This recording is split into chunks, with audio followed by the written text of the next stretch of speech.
带去读唐诗。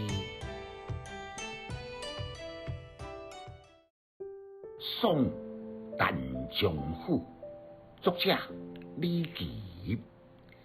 4月南风带北风，左微落动叶中。青山凋别无还见，司马出门思旧乡。今宵立新何叹动，旧书好味乃大爽。腹中吐丝1万卷，不肯低头在初梦。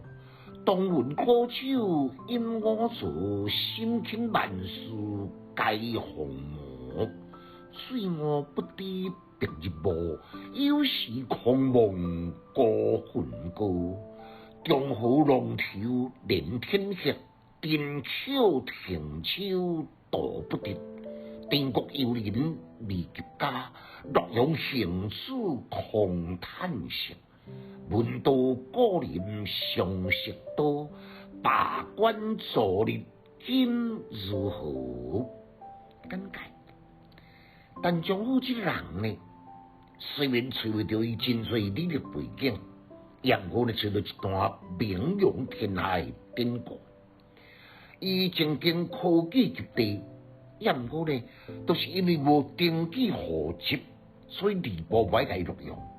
经过伊上司以理举证，最后破例被调停来录取。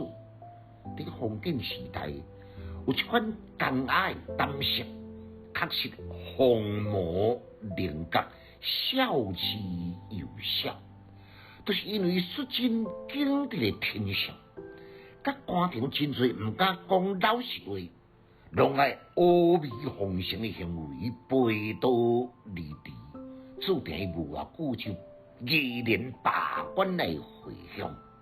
这首呢是伫洛阳道李颀为所写的。4月夏至，南风吹拂，天气清和。电影的尾仔呢，一岁一岁拢非常的打定。这个时阵呢，草花未落，梧桐的秋叶密密成荫。透早拄别离青山，无暗又搁来相见咯。出门只要听到马声的啼鸣，当然呢，也就会想到家乡。但江府立心处世，坦坦荡荡，良秋好味，背上面大树风，仪表堂堂。搁再有满腹的经纶，毋甘沦落草野，勉强投入仕途，才发现讲背少的官员，普通时呢道貌岸然，暗地呢却是机关算尽，令人痛心疾首。在无奈之下，经常水岸撇官，假托孤魂，得出清甲罗永远无法合在一处，也注定3万多离开官场。当伊罢官要来返乡的时阵，拄到黄河的洪浪波涛汹涌，促使船只无法度通来行进。你这位田国的游子，真可能还未到在厝内，留下这个洛阳的客子呢，只有空自叹息。